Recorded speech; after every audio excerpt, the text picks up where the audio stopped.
Delhi police ने महज 2 दिन में एक ब्लाइंड मर्डर केस का सनसनीखेज खुलासा किया है।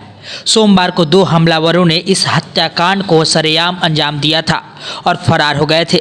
वही इस हत्या के बाद इलाके में सनसनी फैल चुका था। मृत व्यक्ति की पहचान तुगलकाबाद निवासी के रूप में की गई।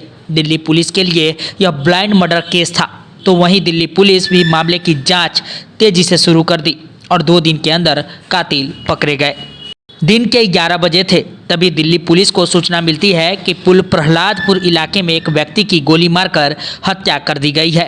आनन फानन में दिल्ली पुलिस मौके पर पहुंचती है और जांच शुरू कर देती है। पुलिस जांच के दौरान देखती है कि लाल कुआं राम प्यारी कैंप के पास एक आदमी को गोली लगी है। वह व्यक्ति एक कचरा बीनने वाला था, जिसके सीने में दाहिनी ओर गोली लगी थी। वहीं चश्मदीद ने बताया कि सुबह करीब 11:45 में बब्बुद्दीन मौके पर आया और बताया कि वह मदर डेयरी के दूध का सप्लायर है। लाल कुआं व विश्वकर्मा कॉलोनी क्षेत्र में रहता है। आज वह तकरीबन 6 लाख रुपए Punjab national bank arrows garden जमा कराने जा रहा था। तभी करीब 11 बजे जब वह राम प्यारी कैंप के पास पहुंचा तो 2 लोगों ने उसकी स्कूटी को रोकने की कोशिश की, लेकिन जब वह नहीं रुका तो एक व्यक्ति ने कमर से पिस्टल निकाल ली। पिस्टल देखते ही उसने अपनी स्कूटी तेज कर दी और फिर जिस व्यक्ति ने पिस्तौल निकाली थी उसने गोली चला दी और गोली एक कूड़ा बीनने वाले को लगी, जो उसके ठीक आगे कूड़ा बीन रहा था। बब्बुद्दीन डर गया और सीधे इरोस स्थित पीएनबी गया और अपने खाते में पैसे जमा कराए। बैंक से उसने घटना की पूरी जानकारी अपने भाई को दी और रुपए जमा कराकर वापस मौके पर आ गया। मौके से एक खाली कारतूस बरामद किया गया। बब्बुद्दीन के बयान पर थाना प्रहलादपुर में प्राथमिकी संख्या 8423 धारा 398, 302, 34 आईपीसी और 2527 आर्म्स एक्ट के तहत मामला दर्ज किया गया था।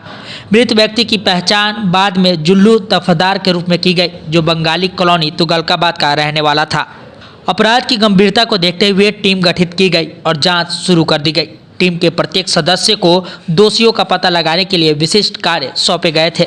इस दौरान टीम ने अपराधियों के बारे में सुराग हासिल करने के लिए तकनीकी के साथ साथ मुखबिरों की भी सहायता ली। सीसीटीवी फुटेज के विश्लेषण के दौरान संदिग्ध मोटरसाइकिल का पता चला। तकनीकी इनपुट के आधार पर मोटरसाइकिल की शिनाख्त हो गई। मोटरसाइकिल एक आकाश वैद निवासी चुंगी नंबर 3 लाल कुआं के नाम पर पंजीकृत पाई गई। टीम ने आकाश का पता लगाने के लिए गंभीर प्रयास किए और उसी के अनुसार उसका पता लगाया गया, जिसने बताया कि यह मोटरसाइकिल उसके छोटे भाई वीरू वैद की है। वीरू वैद से पूछताछ की गई तो उसने बताया कि चुंगी नंबर 3 लाल कुआं निवासी अमन ने अपनी मोटरसाइकिल 2 दिन के लिए उधार ली थी, क्योंकि इसकी खुद की मोटरसाइकिल की मरम्मत चल रही थी। अमन के लाल कुआं स्थित घर पर छापेमारी की गई, जहां उसके छोटे भाई ने बताया कि अमन 13 की सुबह से ही घर नहीं आया है। अमन और उसके साथियों के बारे में सुराग देने के लिए मुखबिरों को सक्रिय किया गया। टीम के अथक प्रयासों का परिणाम तब मिला जब गुप्त सूचना पर 2 आरोपी अमन, जिसकी उम्र 19 वर्ष, और सचिन, जिसकी उम्र 22 वर्ष को हिरासत में लिया गया। लगातार पूछताछ के दौरान आरोपियों ने अपराध में अपनी संलिप्तता कबूल की।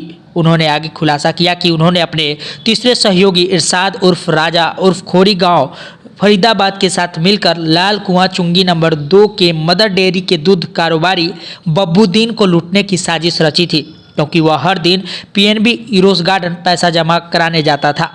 दूध की आपूर्ति से प्राप्त धन और उसके लिए उन्होंने बब्बुद्दीन के मार्ग का पता लगाया और 4-5 दिनों तक उसका रेकी किया। 13 तारीख की सुबह अमन ने अपने दोस्त वीरू को मोटरसाइकिल उधार ली।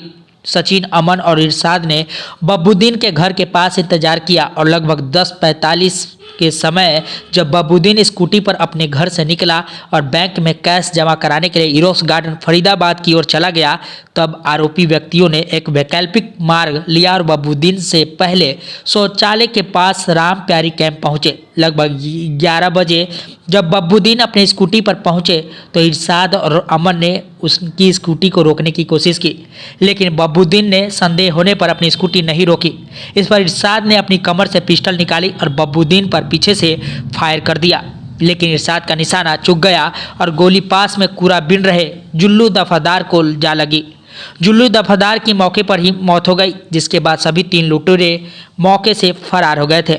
लेकिन अब दिल्ली पुलिस के गिरफ्त में और इस ब्लाइंड मर्डर केस को महज 2 दिनों में पुलिस ने सुलझा लिया है।